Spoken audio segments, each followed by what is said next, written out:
This is It's Not In Your Head podcast with Dan and Juz. Dan is a doctor and Justine a pain coach. We've come together to find ways to manage complex chronic pain better for both patients and providers. Hello, everyone. Welcome back to season 2, episode 2 of It's Not In Your Head podcast. I am here again with Dr. Dan Bates. Hey, Dan. Hey, Jaz. How are you? Swell. I am looking forward to going over a topic today that, from a patient perspective, before we get onto that, I want to know. I want to know something. So Dan's new thing is interrupting my intros. So you tell us why we're starting. Why are we starting late today? You know what? I resent you bringing that up into this episode. God. So, like, I don't know. It's been good for me to have a coffee. But why are we starting late today? I will tell the world what happened. So I have this bad habit of twirling my hair, which is a bit of a stimming habit, and sometimes I twirl it into a bit of a knot, which in this case is what happened, and it took me so long to de-knot the knot that my shower was delayed, and that's why we were starting late. So I knew you'd do that. Oh my God. So don't feel weird if you twirl your hair and you need to do stuff like that to regulate your nervous system. Just don't get it in a knot, because then you either gotta cut it out or you'll be late to your stuff. We did point out that I can't ever use that as an excuse for rocking up late. But anyway, it's nice. Fair. It's fair. All right, I know. Dan twirled his eyebrows too much last time. That's why I'm late. It's killer. I love it. So funny. Oh my God. All right, we are humans. We are humans. All right. Okay, so where we're talking about today is we're talking about travel and pain. So I think that one of the major things with pain is it takes away the things you love. And travel is that for a lot of people. So Juz recently pulled on her travel boots and went to Costa Rica. And so I think Pura vida.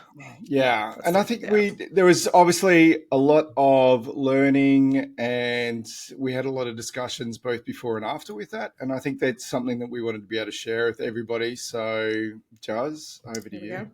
All right. Yeah. So even thinking back to well before this trip, it took me a lot of different trips and a lot of experiences with travel to build up the strategies, to build up the courage, to build up the confidence to be able to do a trip even like this. So you don't just go from nothing to, hey, let's go to Costa Rica. Like, I remember early in my CRPS journey, just driving 2 hours to LA felt incredibly daunting, and staying in an Airbnb for 2 days and managing being around people and like, wow, what shape is my leg going to be in on the way back? And that didn't even involve air travel, right? So then I made it to Washington, 2.5 hours north. Then I finally made it to the East Coast, which is like a 6-hour stretch.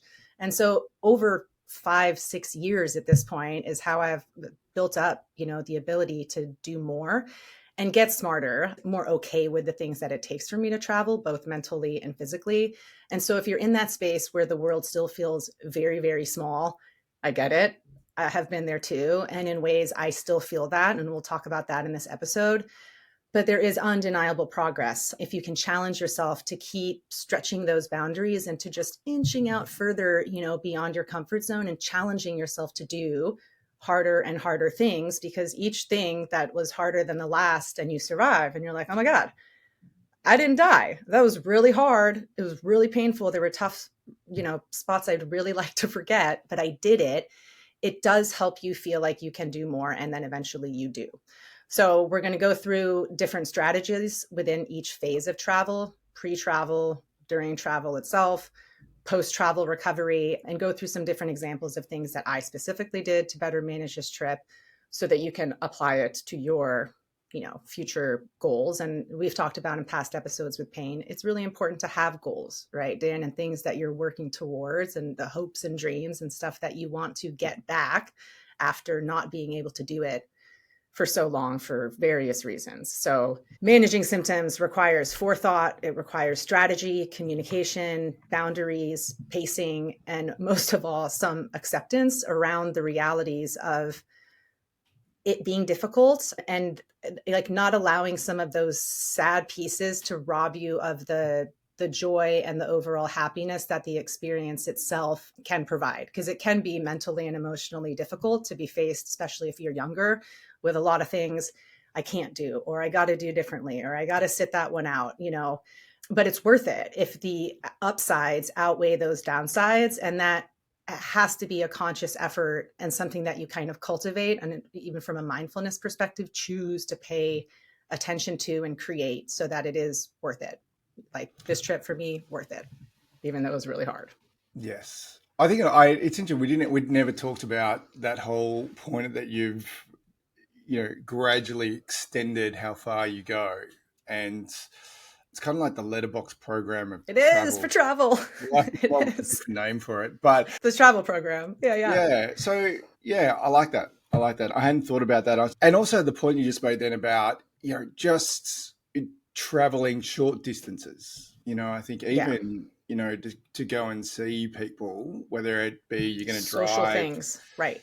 Et cetera, et cetera. You're going to drive an hour, you're going to drive 2 hours. Just thinking through how you manage that, before, during, and after becomes really important. So how do you want to structure, or what did you want to talk about with regards to pre-travel? Getting into pre-travel too, aside from that, one of the things that I wanted to note is also being conscious of progress in certain areas, even when other areas are extremely challenging. Like, for example, for me on this trip, my CRPS leg did awesome considering the temperature, the climate. It was humid as hell, like 85 plus, swelling, the allodynia, the challenges with bearing weight. A lot of the symptoms in certain settings get a lot worse.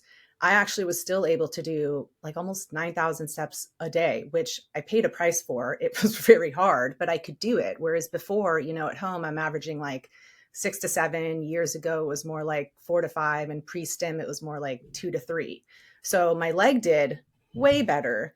My back was a disaster. And so you have to not allow like the back pain and how intrusive and overwhelming that piece of things gets to take away from, but wow, I really have progressed a lot in a certain area, which years ago I would have thought I would have put it in the impossible category. And that same thing can happen then with other pieces of your pain. And that too is kind of an intentional thing. And it was cool to hear my sister-in-law go, like, you did so much more on this trip compared to Hawaii a year and a half ago. And, I'm in so much pain. I'm overwhelmed. On one hand, I'm like, what are you talking about? But you're right. She's totally right. And so whether you make a point to notice that or allow other people's observations, to bring your attention to that, it's really important because you have to notice progress to appreciate it and then be able to keep going. So mental part aside, let's dig into some of the pre-travel considerations, which I will actually tip over to Dan a little bit, since this circles a bit around medications and some thinking in advance so that you don't get caught in a pickle with taking what you need or not having it, as has happened to me too. It was not good. So medications to go away with, you need to basically be able to take what you're normally taking, plus looking at a flare management strategy while you're away. So whatever your normal medication regime is, that's fine. Make sure you've got enough to be able to go away with, and you've got enough numbers of medication supply while you're away. And then looking at making sure you've got a flare management strategy. So sit down, talk to your doctor and go, okay, I'm about to go overseas and do a bunch of stuff that I don't normally do. Right. I'm going to blow up. What strategies am I going to use to be able to sort of calm those things down? And so there's the medication component of that. Right. Medications you may not normally use. You may not normally use. So my flare management protocol for many patients, if they're able to take it, is a combination of an anti-inflammatory and amitriptyline for 1 to 3 days. For other patients that can't take that, it might be that we simply utilize their own current medications and push the dose up for 1 to 3 days, then bring it back down to what it was normally. I try and do that with medications that are not the opioids, because I think that, pushing opioid dose up and then coming back down, doesn't really work out all the time. And ideally with medications, you probably tried before, because sometimes it might sound good to try a new thing in sort of a crisis situation. But if you do get crappy side effects from it, or the downsides of it outweigh the upsides, it may not be as helpful as you've hoped. Absolutely. And then making sure you've got your other strategies that sit behind that. So your breathing techniques, a hot pack, cold pack. A lot of the time, if you respond well to ice, you can get ice from hotel rooms and from dispensers that are around, et cetera, et cetera. So there's those sort of strategies, making sure you've got all those non-medication based strategies in place to go, okay, yes, I can get myself out of this hole if I need to get myself out of a hole. Yeah, my PT and friend gave me a really good sort of like very tiny inflatable pillow type of thing that you put right behind below your lumbar so that you don't get that C-curve slouch in your low back that happens when you have instability and weakness there. So it makes sitting a little bit more tolerable, not awesome, but it's those small things can definitely still add up and make it just a little bit better. Yeah. So if you've got a ball or something that you use to do some release work before you go to bed, perfect. Yep. Use that. Make sure you just like you've got those strategies and you think about it and you take them with you rather than just landing overseas and going, I really wish I had X, Y, or Z. Right I immediately regret this decision. And I'll often I'll even warn the stewardess that, hey, it's really, really hard for me to sit. I'm going to be getting up frequently during the flight or like stretching by the bathrooms. There's nothing wrong with me. Don't worry. It's just that this is my situation and what I'm managing. And even that can help you feel a little bit less weird and also feel like it's okay to do whatever you need to do to take care of yourself. And who cares about the people looking at you weird on the plane? You're never going to see them again outside of that destination, right? And then, or you hope not.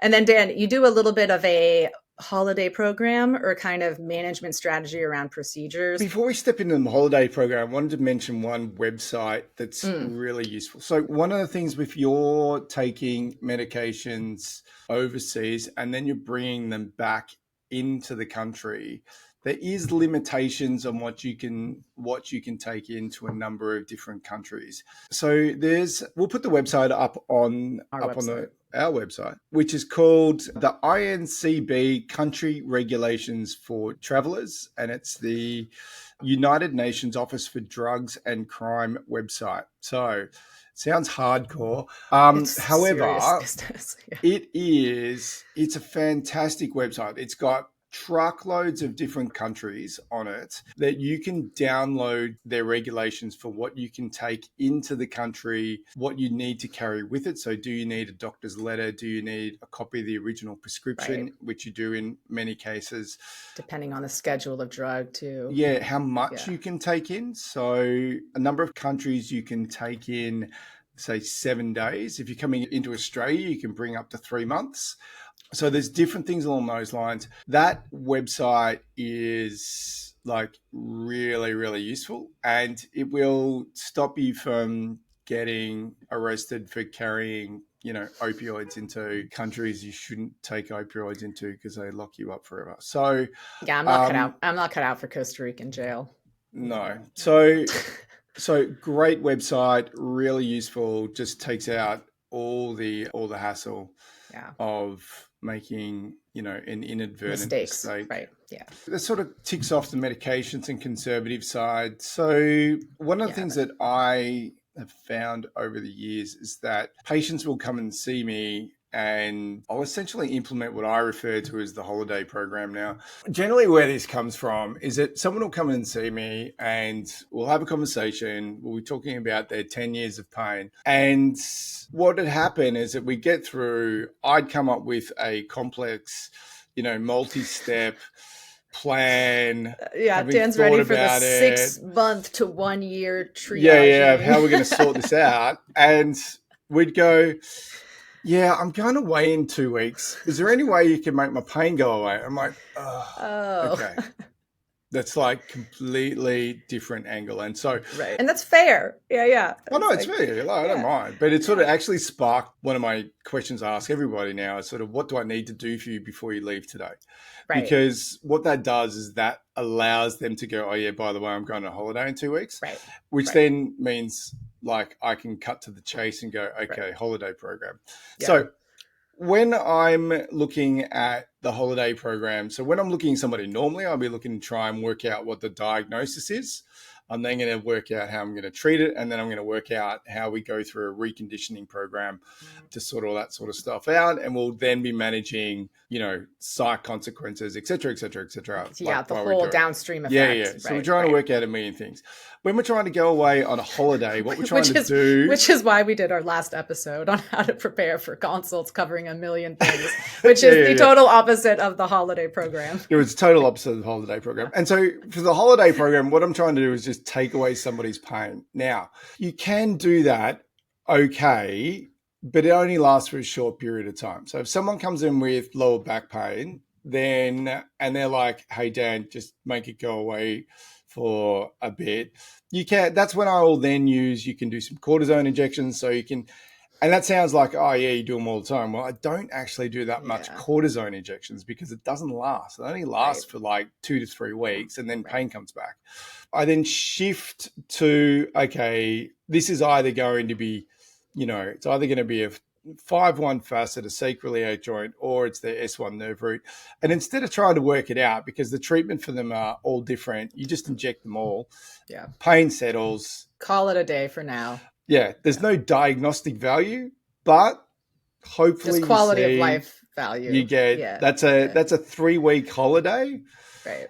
Hopefully. And then when they come back, then it's about, okay, come back after you're done, and then we'll actually work out which one of those things is the problem, and we'll deal with it. That's how I approach a holiday program, but it sort of always comes with the proviso that it's, it's a very short period of time that people will gain pain relief. So, which in this context is okay. Which in this context, that's okay. That's what we want. We're trying to take back some of the losses. So, right. And this is the piece that the doctor or your medical team can help you with. So as a patient, right, communicate this and reach out and schedule stuff in advance. Even I, knowing better, have gotten myself in the pickle of, oh shoot, I have a trip coming up and I don't have an appointment scheduled 2 weeks before the trip to address exactly the things Dan's talking about. So most of it, unfortunately, with travel and chronic pain is on the patient to sort of strategize and figure out and prep and all the other things. But there are things that you can get help with. And so put yourself in that position to be able to do so. Yeah. Because you also have to, if you are deciding you want to go down like that interventional track prior to going away, you also need to take into account, you need to manage the potential complications post-intervention. Flare even. Yeah. Well, there's the flare, there's the risk of flare. So that takes place. There's also the risk of infection. And so the last thing you want to do is be caught on a plane and you explode in a ball of fevers, shivers and shakes. Yeah. So, you need to give it appropriate time frame before you leave so that you're like, yep, no problems. We are on the other side of this as any potential complications, and then you can leave the country safely. So you just need to take those things into account if you're going to be using that sort of a strategy. Yeah. And ideally doing procedures you've even done before. Like I've done multiple cluneal nerve blocks, so I know how I'm going to respond to them. Of course, there's always a chance of it goes awry that time, but I'm pretty confident with the process. So sweet. Should we move on to reiterating flare management? Yeah. All right. So in that wonderful episode, which we covered some of the hardest parts of dealing with pain and the realities around, being in difficult states inadvertently here or there throughout that process, when you really don't want that to happen is before a trip or during a trip. And so you really need to put yourself in the best position possible before. So just to review how the sort of steps of a flare progress, you have the trigger, right? Stressing events, often a combination of those two. Step 1. Step 2 is the loss of routine. Oh no, I'm eating less. I'm working out less. I'm reaching out to friends less. I care about things less. Step 3, worsening pain. That one's pretty self-explanatory, which just amplifies everything further and makes you feel more sad and scared. Leads you to the next step, the hole. This is where you are in significant functional decline, right? All systems have kind of petered off. This is when it's hardest to reach out. This is when you're the most overwhelmed and scared. And then you are in the difficult position of once you hopefully reach out and ask for help and start to reintegrate, the baseline habits and the things that you can in that state at least do to help yourself, start digging yourself out of the hole. So the key with travel is to not be in any of those steps really right before and go into it as well as possible and in as strong as possible. So from my perspective too, I was staying on top of food as best as I could. I was staying on top of my workouts as best as I could. I was doing extra type of PT and stability stuff, because to even get through, the 5+ hour plane ride, and then the plane ride after that, and then the puddle hopper after that, and the car ride after that, that in and of itself, even if I go into it the most gleaming, shiny version of myself, is going to erode pretty quickly. So if I go into it not the best version of myself, it's an even bigger hole. So the reality is you do kind of have to expect and prepare for a hole and have strategies once you're on the trip to be able to dig yourself out of it. But you have to give yourself a chance by making an effort ahead of time to be in as good a position as possible. And Dan and I were talking about it. He is an athlete sort of perspective too. It's like training for an event, right? It's like you can't go from 0 to 60, not do anything for the marathon, and then just show up at the start line and think it's going to go really smooth. Yeah. And I think that like just recognizing that travel itself, unfortunately, ticks, triggers 1 and 2. So yeah, you're providing an external stressor, and you're going to have a loss of routine. Right. So, and you will have worsening pain as a result. So have your flare management strategy ready to go, and, try and spruce yourself up as much as possible before you leave. Yeah. And that's where there is that mental side, right? Of knowing kind of what's coming, knowing you'll get through it. And that doesn't come from just like hope based on nothing. It comes from having strategies and experiences that have taught you and shown you that you can get through this. And so it's also helpful to train sort of intentionally and for specific things. So if it's increasing your steps prior, increase your step. If you know you're going to be walking way more, like me, around 9,000, like 3,000 more a day than I normally do at home, try to tick your steps up at home before you go. If you're like my friend who visited Denmark with cobblestone steps everywhere, maybe find some weird surfaces you can walk around on at home, especially if you have allodynia or that type of stuff, so that you're not going from smooth as a baby's bottom suburban sidewalks to really uneven surfaces. And just that alone triggers things. So mimic what you'll be doing as best as you can so that you're surprised by as little as possible once you're in that setting with less tools, less resources, less support.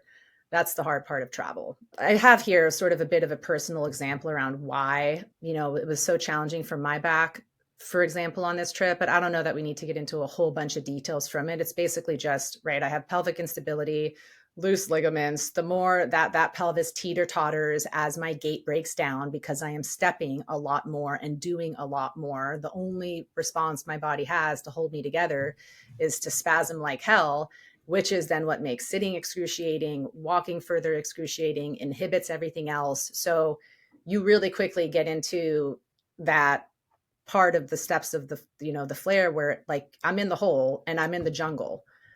Not a great place to be, but like literally or figuratively, but I have movements and I have exercises and I have routines, right, to go to, even if I do it imperfectly, because the truth is when I am on vacation, I want to be on vacation. I'm also a normal human who doesn't want to every day, all the time, do the stuff that I have to do to keep up. But the truth is when I don't, I slide back. And it's not that that's my fault. It's just the reality. And so if you can make concessions with yourself where, yeah, you want to be able to have fun and not worry about doing all of the stuff you normally do for upkeep, but have some basics, have some kind of non-negotiable pairs of exercises, exercise snacks, things that you can go to for your troublesome areas to fight that inhibition so that you don't get in this vicious cycle that just gets worse and worse, and by day 8, you're crying and you want to go home, which may or may not have happened.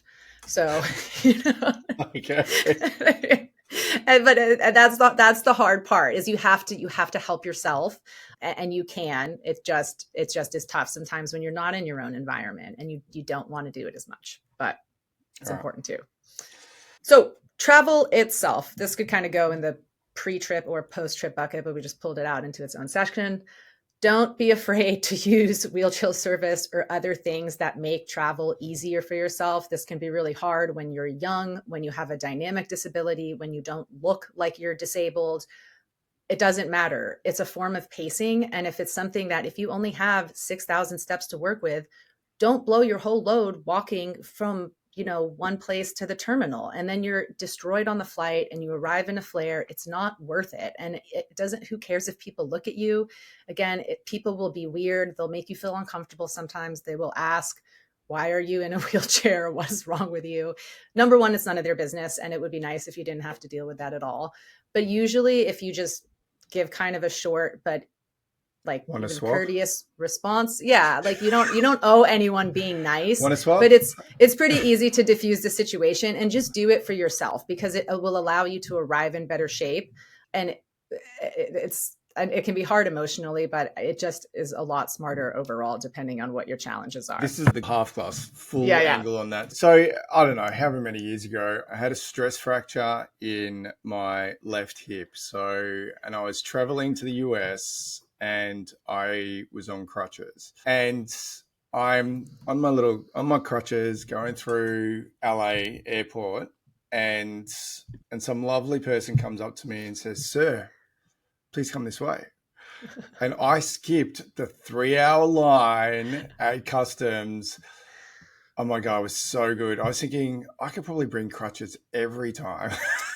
So, there's a downside with we're using the wheelchair or using crutches. But I tell you, some people are really nice to you and they take you through customs really and most fast. of them are. No, you will get through fast. And most of the staff are really nice. And I will be honest, it is one of the few times in my life that I am ever like, I am grateful for my physical situation. Like, I'm loving this right now. Everybody that's right. Take me. I deserve this. Customs but the funny thing is, though, on my way back from Costa Rica in the wheelchair, some guy was like, "Wish I had one of those."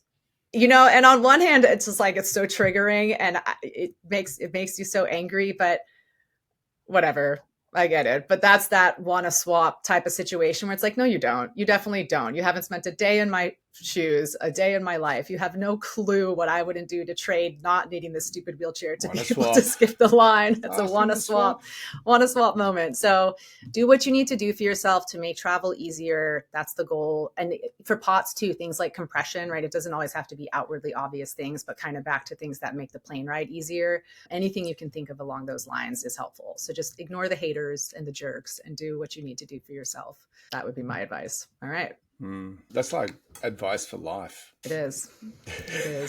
Pain mirrors Ignore life. The haters. Ignore the haters. Right. Yeah. So then, as far as during the flight, we've touched on this a little bit already, as far as how you can manage symptoms that you both personally are dealing with, and also manage the very awkward environment that a plane is while you're in an uncomfortable state. So talking to the stewardess, right? Letting even sometimes the people around like, hey, I'm okay. I'm just going to be getting up a lot. No worries. I'm fine. It's just how I manage myself.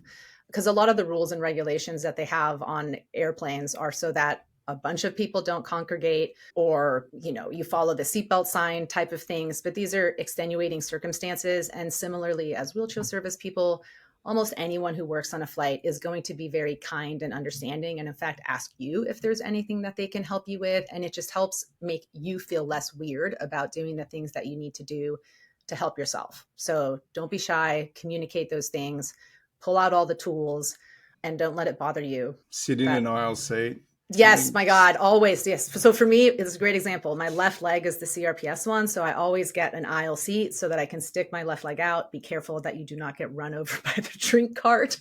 If you do that, do pay for like the 6 inches of extra leg room just so you can stretch a little bit more. Even that type of stuff really adds up. So think about where it's worth upgrading in ways you can to make it a little bit less miserable. And also distraction strategies are super important on planes. I like to do work on planes. I find it the most distracting. Listening to music isn't quite as good for me. Movies are the worst as far as distracting me, but everybody is different. So find those things that work for you. On the way back from Costa Rica, by 3 hours in, I was actually in tears, and my sister-in-law was sweet enough to get up and go to a different seat so that I could actually lie on my side at that point for the rest of the flight instead of sitting longer. And like, it takes a lot to make me cry. So when all other strategies have exhausted themselves, there's still some things that you can go to. And that's also where communicating like what you need and having people who have your back and you feel like, are there for you in those settings are also really important. When I started traveling earlier on, it was crucial for me that I did it with people who knew what I was dealing with, who, even if they didn't have chronic pain or CRPS, they were understanding, they were supportive. They didn't make me feel like some leper if it was like, I can't do that, or I'm scared to do that, or can we do that at a different time? So all of those things decrease anxiety, decrease stress, which all make pain worse. So those are the during flight pieces of things. And then some personal examples of things that I did literally on this trip that if you're listening to this as a patient, filter it through how you could apply it to trips you want to make, whether they're more ambitious ones or like Dan was talking about at the beginning, go see a friend and just get out of the house. So first, some of these would be a little redundant, but it'll serve as a good recap. I improved as much as I could from a strength and sensory perspective prior to the trip, so I could be in the best position possible. I had that special back pillow and special meds for the plane so that I could tolerate it better. I got the extra leg room. I got the aisle seat.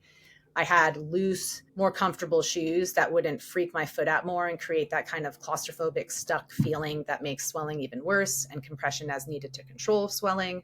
Oh my God. And at this place, you have to eat all 3 meals of your day. It is called a cabina. I see Dan editing the Word document as I'm talking, making cabina cabin. It's cabina. I'm like, she can't spell. Cabina. We're Costa Rica, man. It's a cabina. So, okay. So you're in this cabina, and then you go to this the common area where there's like a tiny bit of Wi-Fi and some civilization to eat breakfast, lunch, and dinner. Well, that if you struggle to sit, really quickly adds up, especially with a very chatty family, to like 5+ hours a day of sitting that cannot happen. And so I pretty quickly realized lunch needs to be bought back so that I can eat it by the pool. And I probably need to not go to happy hour before dinner because then I won't survive dinner. And so that's where, yes, it sucks to miss out on some things, but make those types of concessions so that you end the day in a better spot than if you're struggling and suffering through things that are just amplifying your pain and making it way worse.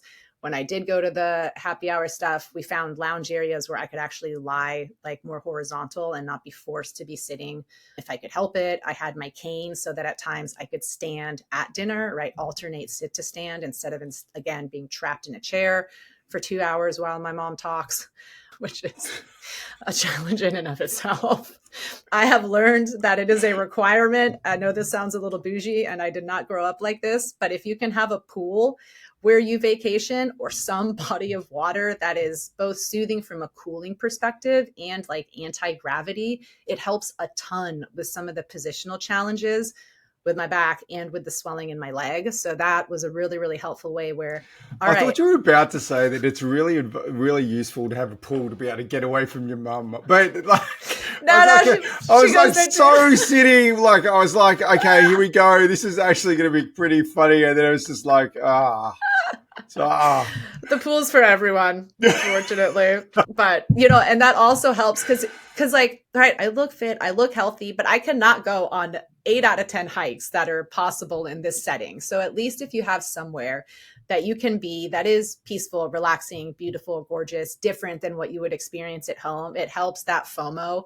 And I'm like lying in, I'm in the water surrounded by monkeys and macaws and all sorts of cool wildlife. And I'm not, a sad sack feeling sorry for myself that I'm not going on the hike that, the rest of my family went on. So make concessions, do shorter ones, do the ones that you can, do them at the time of day when you're a little bit better. So don't do the hard hike at the end of the day, do the harder hike in the morning when you have, more in the tank.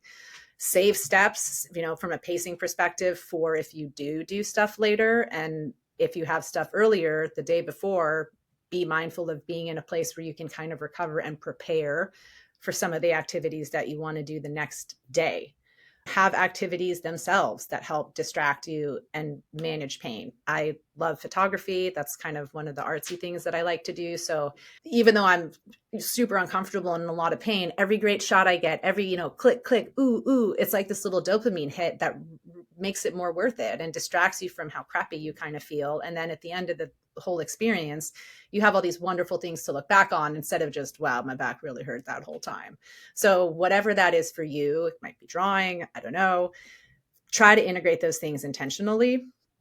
I also put together a little hodgepodge yoga mat situation in that pool area so that I could do some of my exercises and things as needed to help myself once I really got in those inhibited states that then just become very frustrating.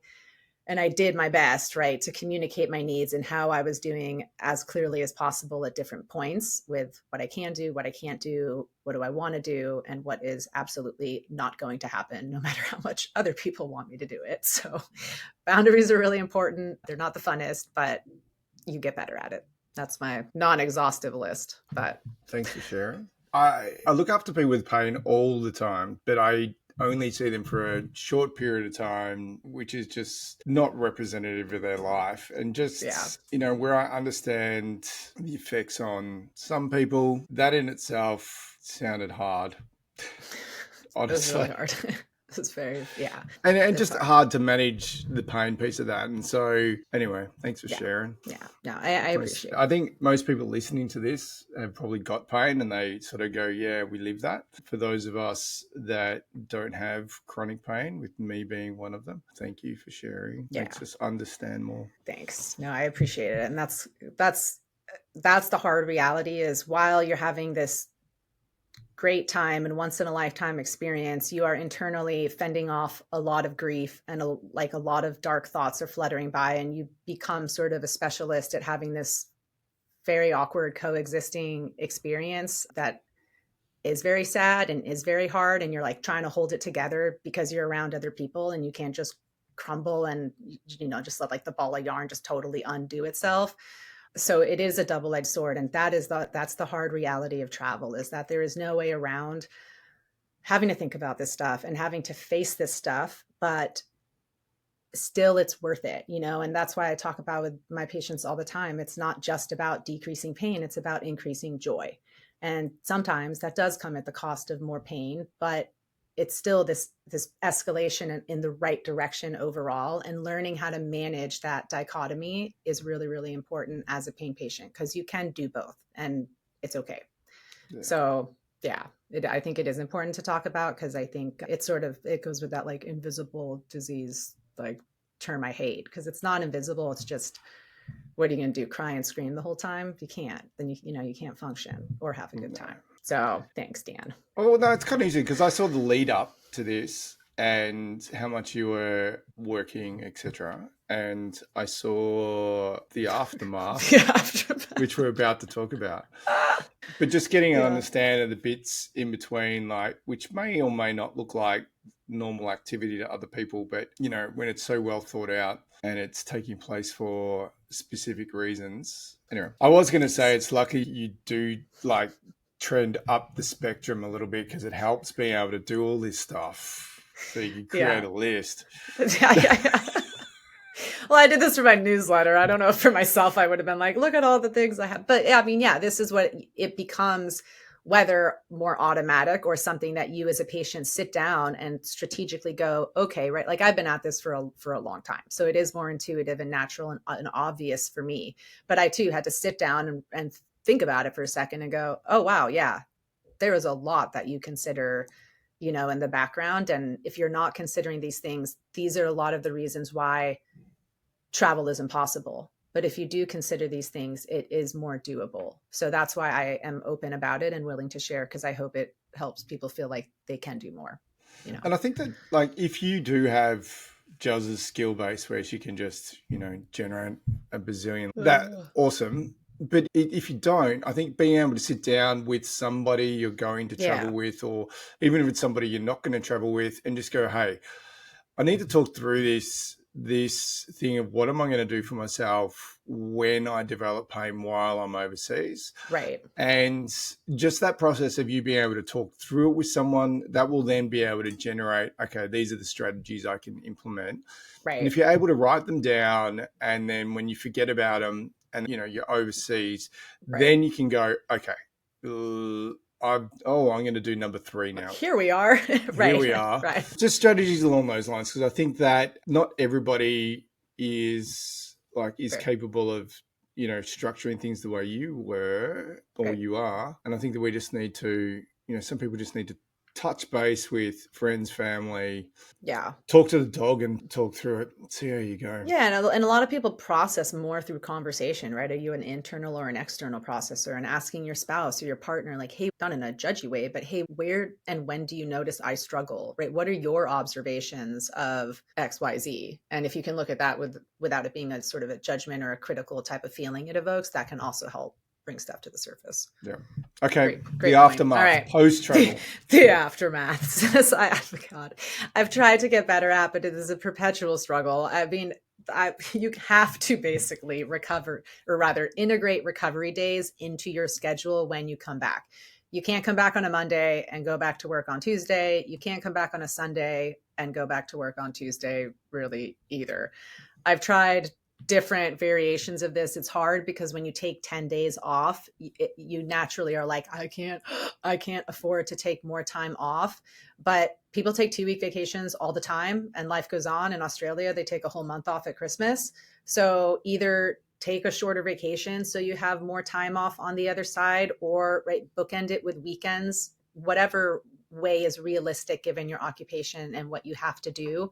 But give yourself enough time to not just sort of rest and recover, but reintegrate those habits that slip, right? And that in the whole phase kind of fall off, because when you're traveling, you're not in your normal environment. You're not doing your normal stuff. You're not doing your normal meal prep, movement, anything. And so you have to give yourself the time to rest and also rebuild and increase that capacity again a bit, at least enough so that then as you start integrating your stress back, whether that's work, responsibilities, kids, whatever, it's not boom flare.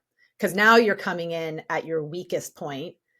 Even if you've done really well, you're coming back kind of needing to rebuild. So give yourself a buffer post travel, be kind to yourself. I know it sounds cliche and annoying, but it is unfortunately imperative. I've learned too many times the hard way. I think it's reasonable. Yeah. And it doesn't have to be crazy, but just you can have lighter days, right? So it's like in my case, for example, sometimes I'll shift clients later to the week. I'll do more back end stuff in those earlier days. So it doesn't have to mean you literally do nothing, but it can, again, from a pacing perspective, be the type of work and the amount of work and when you do that work after you give yourself, yes, a little bit of time to recover from travel. So basically, in summary, right, we've talked about the fact that pain is a thief. It takes away the things you love. It takes away the things you want to do. And it oftentimes takes away your sense of self. And so if you want to take some of those things back, you have to have different strategies to do so. And one concept I talk about also is relentless forward progress. And relentless forward progress doesn't mean you never slide back or you never flare or you never encounter very frustrating periods, but it does mean that you're able to do more over time. And it's not just about less pain, and your world can still expand, even if it comes with some consequences, right? And periods of sadness and grief and having to face some of those limitations. And this trip itself would have been impossible for me not that long ago. And so if you can have these different strategies to think about with your doctor as well before you even take your trip. How are you going to manage the trip, travel, plane, etc. itself? What are you going to do during the travel in a weird environment surrounded by weird people where you're not doing the normal stuff that helps you? And what are you going to do post, to make that recovery as not easy as possible, but sort of as seamless as possible? And it made me think of when I was writing my newsletter for this, like life with complex pain is not like Nike. It's not just do it. Just do it doesn't work. It's not just push through, it's having these strategies and having these ways to build confidence and teach yourself that you are capable of doing more. And it does actually sort of evoke the notion of, but impossible is nothing. Because like I said, this trip would have been impossible not that long ago. And for better or worse, the one thing guaranteed in life is change. And if you're willing to keep fighting and learning and looking at these things, you too can do things that were once in the impossible bucket. So I hope this episode helps you see that and maybe inspires you a little bit to, whether it's small trips or large trips, see that life can get larger and it's not only and always about decreasing pain, but how can you do more with it? That's called coping. That's pain threshold. Yeah, and that will go up the longer you live. I have a high pain threshold. Yeah. Yes, yeah. It's that ability to do stuff in the setting of pain. Right. That's a high pain threshold. Yeah, and, and that's what leads to these once in a lifetime experiences, right? Otherwise, you do miss out and you don't get to do things. And so if the measuring stick is always less pain or no pain, you become a little bit of an accomplice in that thief of, the things pain takes from you. It's not on purpose or your fault, but flirt with that line, push it over time, right? And I also like to touch on, like, everybody's always in a rush to get better immediately, but stretch time out. Like, you have time. I look at it as like I have my whole life, in a sense, to keep improving and to keep pushing these boundaries. And where I am now is not going to be where I am in 5 years. And where I am in 5 years is not going to be where I am in 10 years. And so that also helps you feel like you can continue to progress, even if things aren't quite where you want them to be yet. So those are my thoughts on travel. Anything else, Dan? No, your thoughts are better than my thoughts. So well, we're not covering procedures today. So. Well, true. But thank you. I appreciate it. All right. Cool. All right. Until Thanks next time. so much for listening, guys. Appreciate it. And we will see you on the next episode. Right. Take care. Thanks, Joss. Bye. Bye. This is It's Not In Your Head podcast with Dan and Juz. Dan is a doctor and Justine a pain coach. We've come together to find ways to manage complex chronic pain better for both patients and providers.